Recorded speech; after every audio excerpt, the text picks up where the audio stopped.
लेकिन इंसाफ मिले कहां से? जो कहता है दिल्ली के फसादात में फला फला पर भी एफआईआर दर्ज हो, उसी हाई कोर्ट के जज को रात ट्रांसफर कर दिया जाता है और बदल दिया जाता है। इंसाफ और न्याय और अदल मिले तो कहां से मिले? मेरे भाइयों, जब तक जुल्म रहेगा अशांति रहेगी, और जब अदल होगा तो शांति होगी। जितना अदल होगा, जितना इंसाफ होगा, जितना न्याय होगा, हमारे भारत में उतनी ही शांति होगी, उतनी ही उन्नति होगी। हजरत उमर फारूक का जमाना याद करो। हजरत उमर फारूक रजी अल्लाह ताला अन्हु के जमाने में एक घूर था। घूर जानते हैं ना?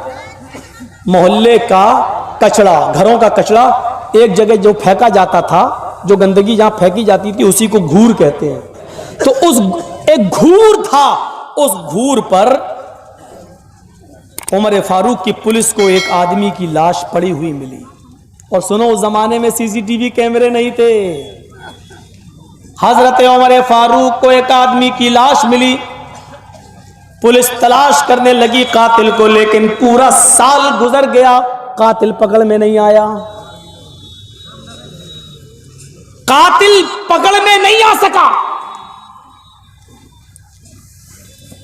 उमर फारूक फिर भी पुलिस लगाए रहे, नजर रखना, जासूस भी लगाए रहे, लेकिन पता नहीं चल सका। पुलिस कातिल का पता लगाने में लगी हुई है, कातिल को तो ढूंढ नहीं पाई उमर की पुलिस। लेकिन गश्त करते हुए एक छोटे से बच्चे को, जो अभी आधा 1-2 घंटा पहले पैदा हुआ, अभी किसी के पेट से पैदा हुआ, उस बच्चे की बॉडी, डेड बॉडी नहीं, मरा हुआ नहीं, जिंदा, वो बच्चा भी उसी घूर के ऊपर कोई फेंक कर गया है और वो रो रहा है। 1 साल के बाद पुलिस ने उस बच्चे को गोद में लिया, हजरत उमर को खबर की। हजरत उमर दौड़े हुए आए, उस बच्चे को देखा, उस बच्चे को गोद में लिया और जल्दी से उस बच्चे को की परवरिश का इंतजाम एक दाया को सौंप दिया। उसी मोहल्ले की एक दाया, बूढ़ी औरत, उसको दे दिया।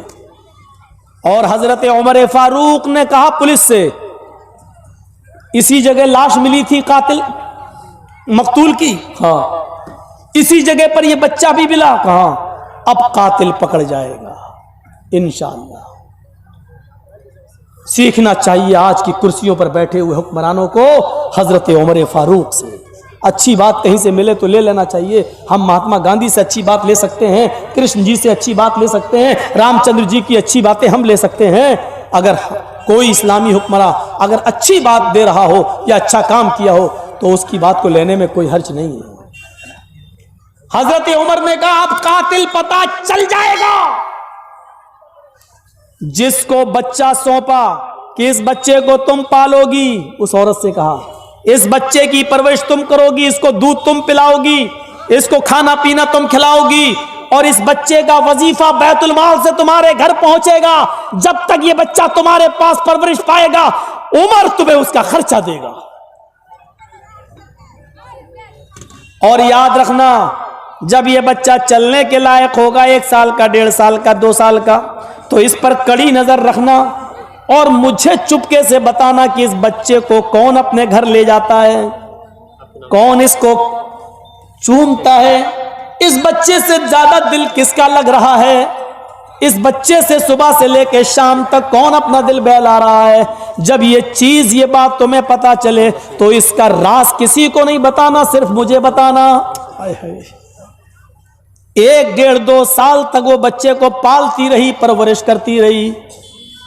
उसी मोहल्ले की एक औरत इस बच्चे को अपने दरवाजे के बाहर खड़ी हो जाती और इस बच्चे को घर के दरवाजे से निकलता हुआ देखती, इसको कुछ खाने पीने के लालच में बुलाती और दिन भर इस बच्चे को अपने पास रखती। उस जमाने में जो चीजें चलती थी, जैसे आज हमारे जमाने में स्किट बिस्किट, वो उसको खूब देती थी, खिलौने भी ला कर देती थी। 8-10 दिन तक इस बच्चे को पालने वाली औरत ने देखा कि ये औरत कुछ ज्यादा ही तवज्जो दे रही है मेरे इस बच्चे पर। तो हजरत उमर को खबर कर दी गई। हजरत उमर फारूक अपनी पुलिस के साथ आते हैं और फौरन उस घर पे छापा मारते हैं जिस घर के अंदर वो बच्चा औरत अपनी गोद में खिला रही थी। कहा ये तुम्हारा बेटा? नहीं नहीं नहीं, पढ़ो उसका है। अच्छा, ये रोजाना तुम्हारे पास क्यों आता है? अरे बच्चा है, खेलता है, बुला लेती हूं। ओ, उसके माँ बाप से कहा अलग हट जाओ। अपनी पुलिस से कहा जरा कोड़ा निकालो। उस औरत ने कहा कोड़ा क्यों? कहा कोड़े अभी बरसाना शुरू कर दूंगा, सच सच बताओ कि इस बच्चे से तुम्हारा रिश्ता क्या है।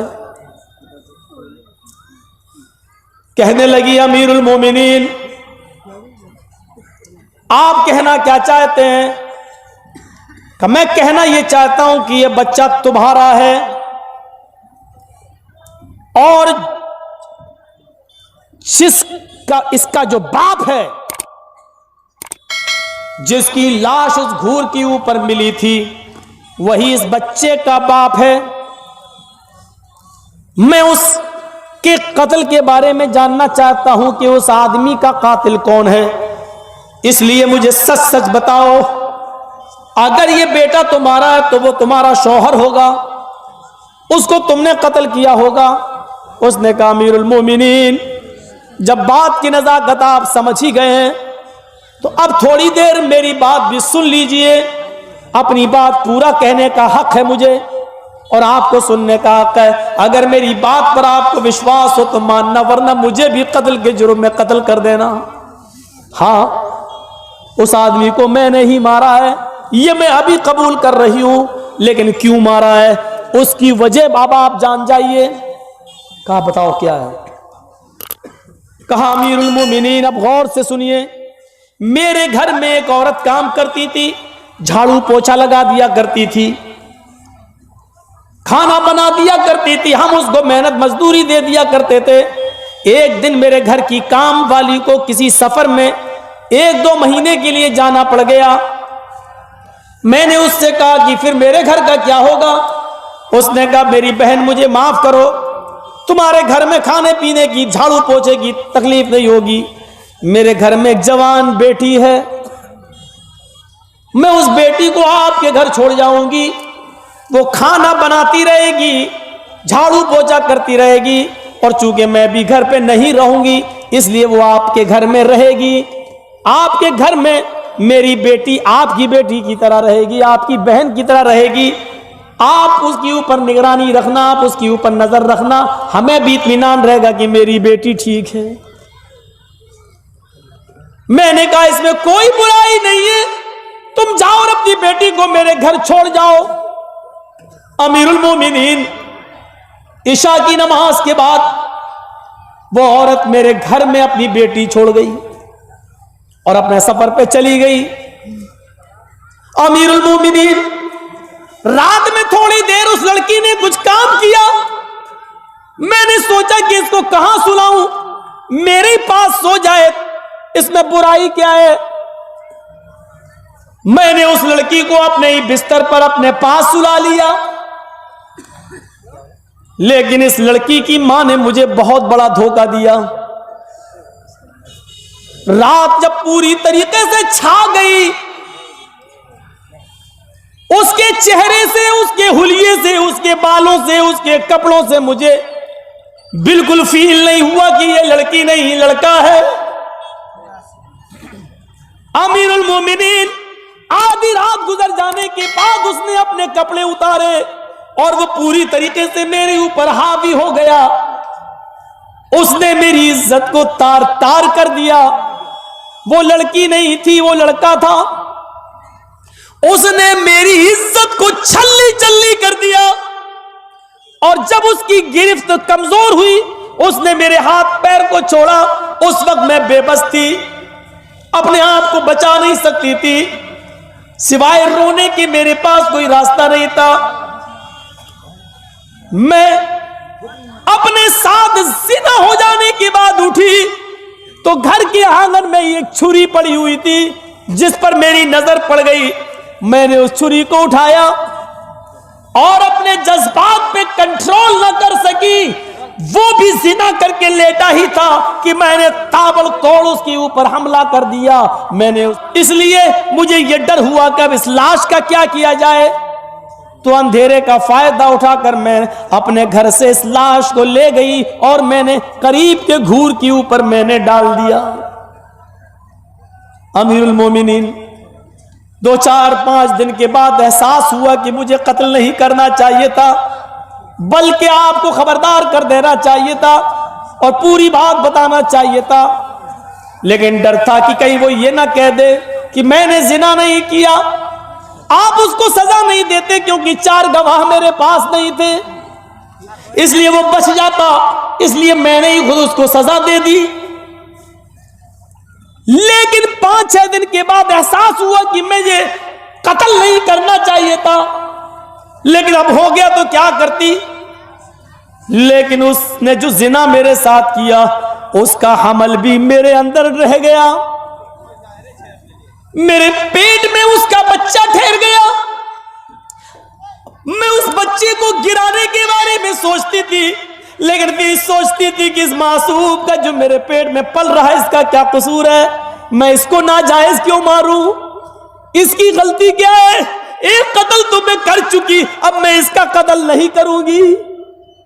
अमीरुल मोमिनीन, मैं इस बच्चे को अपने पेट में पालती रही, परवरिश करती रही, लोगों की नजरों से छुपती रही कि मेरा बड़ा पेट किसी के सामने ना आए। लोग अफवाहें उड़ा देंगे कि शादी तो हुई नहीं, फिर बच्चा किसका। इसलिए मेरे बाप के अलावा और मेरी मां के अलावा कोई चीज को नहीं जानता था। मैं घर में रही, छुप के रही, फिर मैंने इस बच्चे को जन्म दिया। जन्म देने के बाद फिर ये हुआ कि अब ये बच्चा, अगर मैं इसको अपना बच्चा कहूंगी तो जमाने में रुस्वा हो जाऊंगी कि बगैर बाप के, बगैर शौहर के इसने बेटा कैसे दे दिया, जरूर कोई ताल्लुक है। अमीरुल मोमिनीन, मैं कोई मरियम तो नहीं हूं कि जिसकी गवाही देने के लिए आसमान से जिब्राइल अमीन आए। इसलिए मैंने कलेजे पे पत्थर रखकर इस छोटे से बच्चे को जो पैदा हुआ उसको भी मैंने उसी घूर पे डाल दिया कि रास्ते का कोई मुसाफिर आ जाए। फिर मैंने देखा आपकी पुलिस ने इस बच्चे को उठा लिया, फिर आपको बुलाया, फिर मैंने देखा आपने इस औरत के हाथ में जो मेरे पड़ोस में कई मकान की दूरी पर रहती है उसके हवाले कर दिया। उस वक्त मैं बच्चे को ला नहीं सकती थी, बच्चा चलने फिरने के लायक नहीं था, मेरा उसके घर आना जाना था, इस बहाने से मैं देख आती थी। लेकिन जब बच्चा चलने फिरने के लायक हो गया तो बेटे की मोहब्बत मेरे दिल में जोश मारने लगी और मैं उसको लाने लगी, ले जा खिलाने लगी, खिलौने भी उसके देने लगी। अमीरुल मोमिनीन, ये पूरी सच्चाई है। अब इसके बाद आप देख लीजिए, अगर मेरी सजा बनती है तो मुझे कत्ल कर दीजिए। हजरत उमर के आंखों में आंसू थे और रोते हुए कहते हैं, ऐ औरत, तूने उस आदमी को कत्ल करके बिल्कुल सही किया है। हम होते तो सजा नहीं दे पाते क्योंकि हमारे पास 4 गवाह नहीं थे। तूने उसके साथ बिल्कुल सच्चा फैसला किया है। तुझे कोई कत्ल के जुर्म में कत्ल नहीं किया जाएगा, क्योंकि ये तो नबी अकरम का फरमान भी है, जो अपनी इज्जत व आबरू को बचाने के लिए लड़ पड़े और अपनी इज्जत को बचाने के लिए किसी का कत्ल कर दे तो वो मुजरिम नहीं, और लड़ते लड़ते खुद मर जाए तो वो शहादत का दर्जा पाएगा। लिहाजा मैं तुझे अब छोड़ के जा रहा हूं, इस बच्चे की परवरिश करो। अब तो अपनी शादी का इंतजाम करो और ऐसे आदमी से शादी करो जो तुम्हारे बच्चे को अपना बच्चा मान ले। पूरा वाकया बताने का मेरा मकसद सिर्फ इतना था कि एक कत्ल हुआ था। हजरत उमर ने 3 साल के बाद भी कातिल का पता लगाया, चैन और सुकून के साथ सोए नहीं जब तक कि इस कातिल का पता नहीं चल गया। एक कत्ल जो 3 साल पहले हुआ उसका राज अब खुलता है मेरे भाइयों। जबकि सीसीटीवी कैमरे नहीं थे फिर भी कातिल का पता लगा लिया। वो अलग बात है कि दलील उसकी मजबूत थी, छोड़ दिया, लेकिन पता लगाते रहे। आज के इस दौर में क्या ये पता लगाना मुश्किल है कि दिल्ली में कौन किसके घर जला रहा है, कौन किसके मकान जला रहा है, कौन किसको बंदूक से भून रहा है, कौन किसके ऊपर लाठी और डंडे चला रहा है ये। लेकिन इंसाफ मिले कहां से? जो कहता है दिल्ली के फसादात में फला फला पर भी एफआईआर दर्ज हो, उसी हाई कोर्ट के जज को रात ही रात ट्रांसफर कर दिया जाता है और बदल दिया जाता है। इंसाफ और न्याय और अदल मिले तो कहां से मिले? मेरे भाइयों, जब तक जुल्म रहेगा अशांति रहेगी, और जब अदल होगा तो शांति होगी। जितना अदल होगा, जितना इंसाफ होगा, जितना न्याय होगा, हमारे भारत में उतनी ही शांति होगी, उतनी ही उन्नति होगी, उतनी ही मेरे भाइयों हमारे भारत के अंदर भाईचारा कायम रहेगा। अदल और इंसाफ बहुत जरूरी है, बहुत जरूरी। हजरत उमर फारूक रात के अंधेरे में गए, एक आदमी को देखा दरवाजे के बाहर, पूछा क्यों रो रहे हो? कहा जाना यार, परेशान करने आ गया मुझे। बताओ ना। क्या बताऊं? नहीं मुझे बताओ। क्या बताऊं? बारिश हो रही है, मेरी बीवी दर्द से चिल्ला रही। क्यों? क्या हुआ? डॉक्टर की जरूरत। अरे डॉक्टर की जरूरत नहीं, मेरी बीवी की डिलीवरी हो रही है, बच्चा पैदा हो रहा है, उसका दर्द हो रहा है, बारिश हो रही है, कोई दाया नहीं मिल रही है, दूसरे मोहल्ले में कैसे जाऊं, इतनी तेज बारिश है, मेरी बीवी कहीं मर न जाए बच्चे की पैदाइश में, हमें कोई दाया नहीं मिल रही है और वो दर्द से कराह रही है। हजरत उमर ने कहा बस इतनी सी बात। जल्दी से उठे और अपनी बीवी आतिका को उठाया, तेल लिया, कपड़ा लिया और अपनी बीवी को लेकर आए।